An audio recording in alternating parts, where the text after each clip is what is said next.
Hey guys, Marsengan here, bringing another Dragon Ball Z Dokkan battle video, and so today we're going to take a proper look at the TEQ modified JANEMBA. Now has his awakening thanks to the latest hero celebration. I did do a re-showcase for him and the golden metal cooler just before the celebration came out, and he did honestly have potential even before his awakening. Like, his defense could build up to a very high number. The only problem was he only had a chance to guard for 5 turns, and it was each turn you'd have to get it to proc. So you could get it on turn 1 and then not get it on turn 2 and potentially get killed. So he's seen some pretty significant improvements, and we are going to jump in and see how well he does. He does supreme damage to the enemy and raises attack and defense by 30%, as well as lowering the enemy's attack and defense for 3 turns. So 3 turn stack means as long as you keep him on rotation, if he does a super or even a double super, he's going to have that defense again when he comes around onto the main to the next rotation. So that's obviously very beneficial for him, considering just how much defense he can build up. Because when we look at his passive, now annoyingly, for some reason, they gave a bunch of the heroes units these versus multiple opponents passives. I don't know why. But he launches an additional attack that has a great chance of becoming a super when facing 2 or more enemies. But he now has guaranteed guard for 5 turns from his entry turn. So from his first turn, he has guard for 5 turns. He gets 40% attack and defense per category ally on the team, up to 200%. So that means you need 5 category units, and it does include him. So it pretty much means you can only have 1 non-crossover. And I guess technically you could have 2 non-crossover as long as the friend lead is a crossover unit, and he would still get his full passive, which is interesting to think about team builds, because some of his best link partners are actually Janembas. So maybe I'll try that on a different team, but we're going to try him on a full heroes team here, full crossover team. Then he gets 80% additional attack with each attack performed up to 240. So he has to attack 5 times in order to get that fully built up. But you can really see, like, if we can get a turn in the showcase where he does a double super, you can see just how much that 80% makes a huge difference. Like, that number goes up so much between the 2 super attacks that you see back to back. So very, very good. And then he gets 60% defense with each attack received up to 180.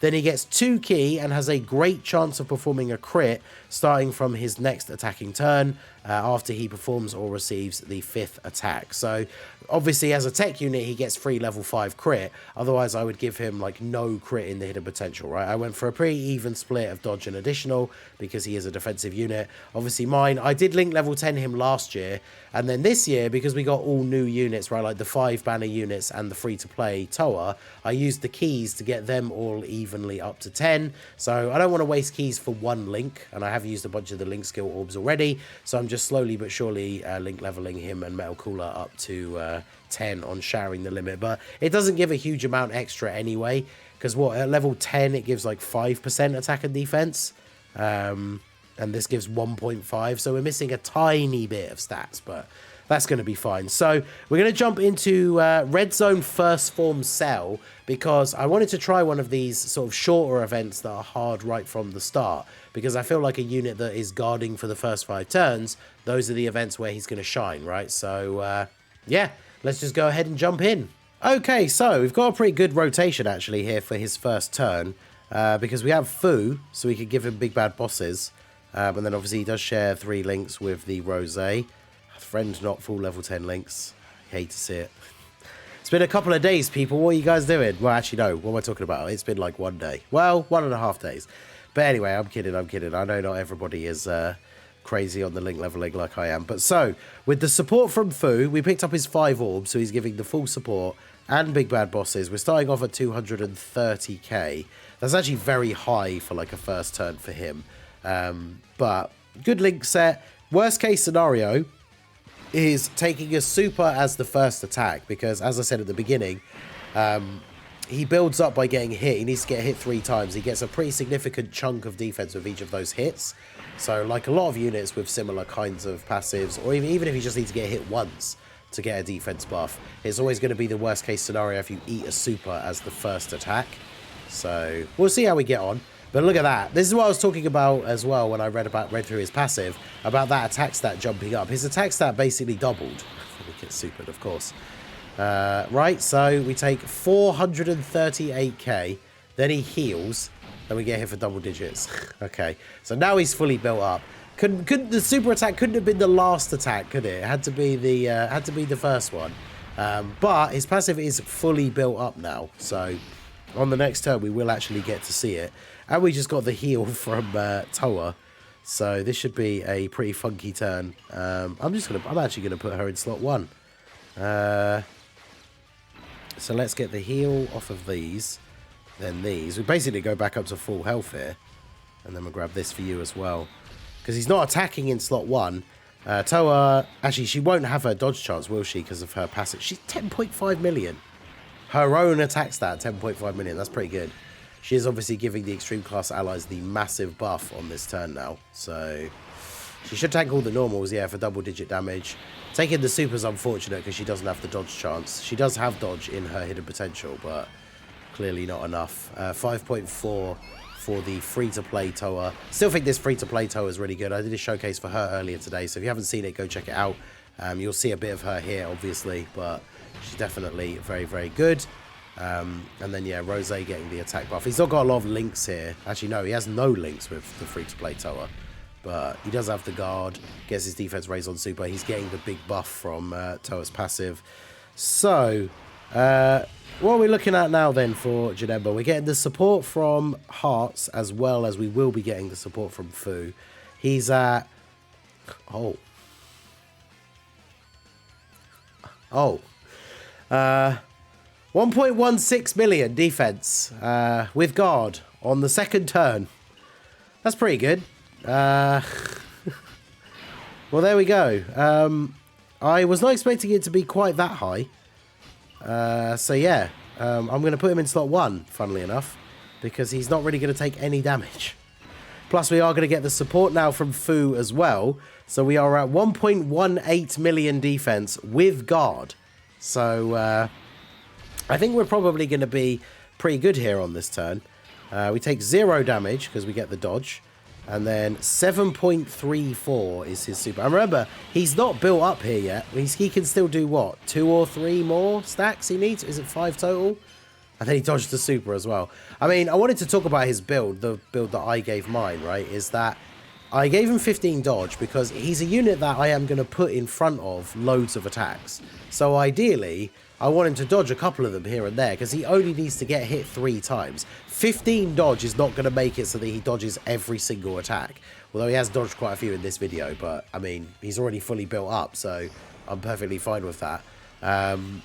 So yeah, I think 15 dodge, the rest additional because you want to get those additional supers if you can to get the attack stat built up. Did I give mine? Is mine like a pretty even split? Was it? Yeah, 15 and 15. And then obviously he has the 5 crit because he's a tech unit. So I think we could probably just go ahead and do this again. Toa, funnily enough, now with her easy A, I need to do the proper like solo showcase video for her, but she's just so good. Like, she's got the dodge chance, she can sit in slot 1 here. Obviously she take damage from a super, but otherwise she's looking pretty good. And then the fact that she's putting out numbers like this despite being a support unit is rather nice. Obviously linked up with the STR Toa, she has all of her links active, but I think we might actually just kill him this turn now, thinking about it, because full power Rose, well, if he only double supers and he doesn't crit, we didn't get him a lot of build up, he's been floating, he has no links active with the free-to-play Toa, so he's not exactly in his prime position here, is he? So, got the double super though, so with the fact that he has guard, even if we get supered at the end here, we should be fine. And then we'll get to see JANEMBA up again. So, yeah, JANEMBA looking very strong. JANEMBA having big bad bosses is obviously a huge benefit as well. But let's see. We'll have lost the super attack stacks from the earliest turn. So he's at 800k basically. Now I could do... we'd lose big bad bosses. I could put you in slot 1, I guess. Get a couple of extra links here as well. So let's go ahead and grab these, and then grab all of those for you. So we should be looking pretty good here. Rose, actually no, is Rose going to go too crazy? He might. Maybe I should have put JANEMBA in slot 2. But JANEMBA is going to get another 30%. Oh, good. Okay, Rose. Whew. it's good that we got the bad RNG. So yeah, Janemba's going to get that extra 30% raise on super. 9.86 he's at now. And I'm fairly sure he's still not fully built up. So one of the reasons why he's going to be so good is like we are going to win this event now on the next turn. And there we go. We got through the event without his guard running out. So in the previous meta with things like Sin and some of the longer like red zone bosses, only having guard for 5 turns would be really, really bad. So of course I say that, it's like, oh, we're going to win next turn now, and then Fu doesn't dodge a super. But in the meta with the longer events, only having guard for 5 turns would be a huge hindrance in a lot of those instances. And like when Omega comes out for global, I guess he is going to have that same issue again.